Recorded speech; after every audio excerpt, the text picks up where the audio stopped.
네, 전도사의 최철의 전도사입니다. 한 명이 더 있는데요. 네, 전 도사의회 배세일입니다.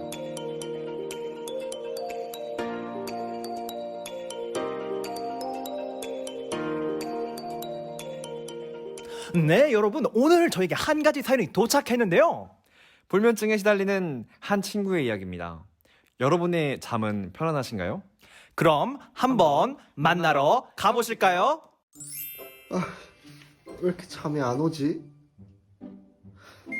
바보, 양을 안 샜구나. 이제 양을 세볼까? 한 마리, 두 마리, 세 마리. A few moments later.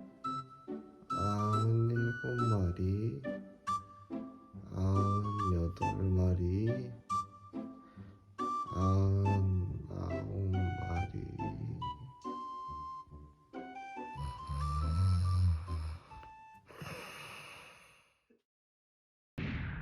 네, 오늘 만나본 친구는 평소에 잠을 잘 못 자는 친구라고 해요.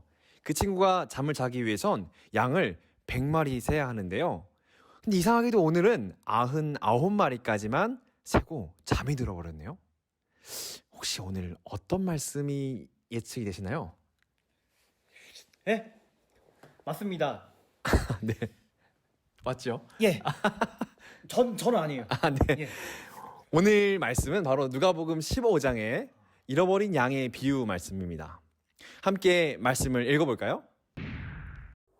세리들과 죄인들이 모두 예수의 말씀을 들으려고 그에게 가까이 몰려들었다. 바리새파 사람들과 율법학자들은 투덜거리며 말하였다. 이 사람이 죄인들을 맞아들이고 그들과 함께 음식을 먹는구나. 그래서 예수께서는 그들에게 이 비유를 말씀하셨다. 너희 가운데서 어떤 사람이 양 100마리를 가지고 있는데 그 가운데서 한 마리를 잃으면 99마리를 들에 두고 그 잃은 양을 찾을 때까지 찾아다니지 않겠느냐. 찾으면 기뻐하며 자기 어깨에 메고 집으로 돌아와서 벗과 이웃 사람을 불러 모으고 나와 함께 기뻐해 주십시오.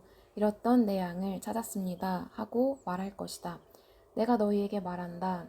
이와 같이 하늘에서는 회개할 필요가 없는 의인 99보다 회개하는 죄인 한 사람을 두고 더 기뻐할 것이다.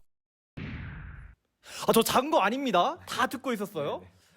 여러분, 오늘 말씀은 예수님께서 말씀하신 길 잃은 양의 비유입니다. 성경을 잘 보면요, 예수님은 나는 선한 목자요, 너희는, 즉 우리는 양떼다 라는 말을 종종 하시곤 했는데요. 오늘 말씀도 그러한 맥락으로 우리가 살펴보면 될 것 같습니다. 베셀 전도사님, 네. 한번 설명을 좀 해주시죠. 네. 사실 오늘 우리가 만난 누가복음 15장의 길 잃은 양의 비유는 참 유명한 말씀이죠. 그렇죠. 뭐 한 마리, 99마리 이런 숫자만 봐도 참 익숙한 숫자입니다. 그런데 이 말씀을 통해서 우리가 여러 가지 이해를 사실은 해볼 수 있어요. 오늘 목자에겐 100마리의 양이 있었습니다. 그중 한 마리의 양은 어떤 이유로 목자의 곁을 떠나게 된 것이죠. 성경에서 그 이유가 나오지는 않지만 여러 가지 이유가 있으리라 생각해 볼 수 있습니다. 첫 번째로 양이 호기심이 많았을 수도 있죠. 두 번째로 양이 무리에 적응하지 못했을 수도 있습니다. 또 마지막으로 양이 구덩이에 빠지거나 자기 실수로 길을 이탈해 버렸을 수도 있죠. 이렇게 여러 가지 것들을 상상할 수 있는데요. 우리는 한 마리의 양이 도대체 어떠한 이유로 무리에서 이탈했는지는 알 길이 없습니다. 그런데 무엇보다도 중요한 것은 현재 이 양이 무리에 없다는 사실입니다. 정확히는 목자 곁에 없다는 것이죠. 전도사님, 네네. 혹시 전도사님께서 목자였다면 어떻게 하셨을 것 같아요?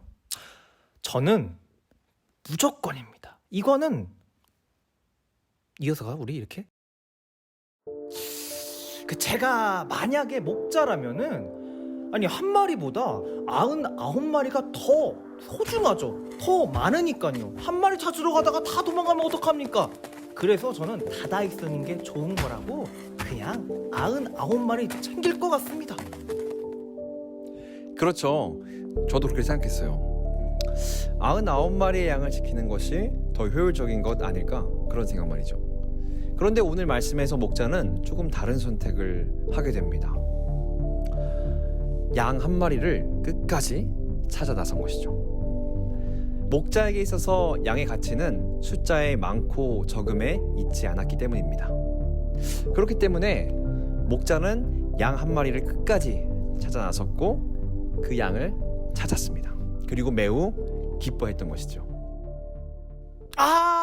사실 제가 오늘 말씀을 읽으면서 예수님은 스포자가 아닐까 생각을 해봤습니다.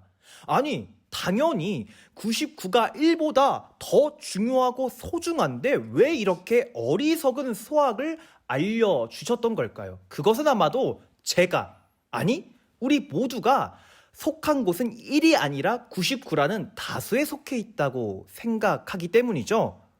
만약 우리가 한 마리의 길 잃은 양이었다면 주인이 나를 찾아올 수 있도록 간절히 기도하진 않았을까요? 그렇죠. 예수님께서 우리에게 알려주신 것이 바로 이것입니다.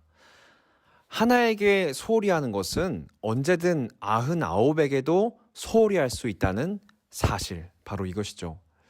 한 마리 양을 끝까지 찾아 나서는 그 정성이 우리의 공동체를 아름답게 만드는 밑거름이 될 것입니다. 사실 오늘 예수님이 이런 비유를 하시는 것은 당시에 죄인 취급받는 사람들이 있었고 그들은 하나님과 멀리 떨어진 사람으로 여겨졌기 때문입니다. 그들은 세상이 보기에 구제불능인 사람들이었죠. 그런데 예수님의 사역은 늘 그들과 함께한 순간의 연속이었습니다. 세상이 보기에 용납되어서는 안 되는 사람들과 어울리셨던 예수님. 죄인이라 불리는 사람들과 함께 하셨던 예수님. 예수님의 마음속에는 어떠한 경계도 장벽도 없었던 것 같습니다. 왜냐하면 그들도 다른 사람들과 똑같은 하나님의 피조물이고 목자이신 예수님께 사랑스러운 양 한 마리였으니까요.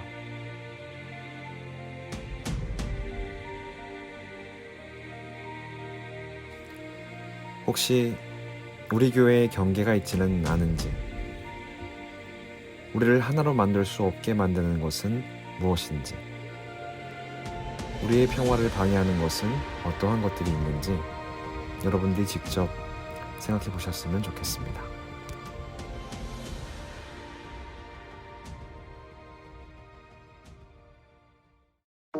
우리 마지막 인사를 드려볼까요? 우리는 함께 살아가는 존재입니다. 우리는 연결되어 있는 존재입니다. 그러면 어떻게 살아가야 할까요?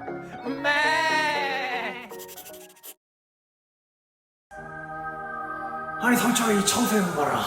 양 한 마리를 안 샜어. 아이 참 깨고 빨리 양 한 마리 어디 있는지 알아봐. 시켜.